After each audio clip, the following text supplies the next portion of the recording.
Hindi nga lubos makapaniwala itong si Rudy nang malaman niya na ang kanyang anak na si Gabo ay hindi nga nasilaw sa mga ginto na iniutos sa kanya.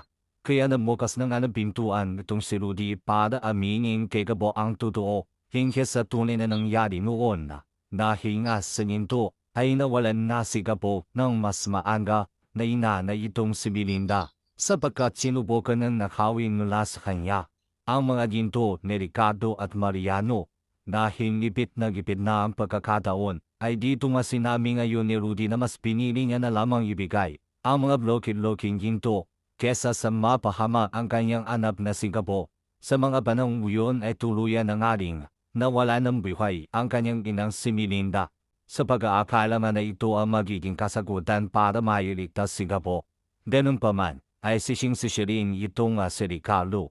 Dahil wala pa lamang ay una ng minahal na Ricardo ito si Melinda. Subalit pinusininga nitong si Rudy na ligawan ng dalaga upang sa ganon ay magpaasan sila at nabuhay na ng tahimik. Hindi naman inaasahan ngayon nitong si Rudy na darating ang panahon na sa kanyang pagiging makasarili ay magiging ganti ang pinakamabigat na karma. Yun ay ang pagkawala ng kanyang pinakamamahal na itong si Melinda. Kaya naman matapos ang ikwento na ni Rudy ang lahat, ay naisipan na ni Gabo na gumanti sa mga ito dahil hanggat hindi umano nakukuha ang mga buhay ito ay hanggang ngayon ay mananatili pa rin apoy ang galit sa puso nito si Gabo.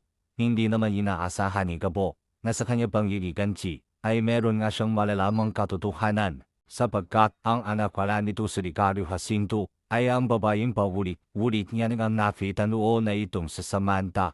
Kaya hindi niya lubos maisip at ang dadalawang isip itong si Gabo sa kanyang gagawin.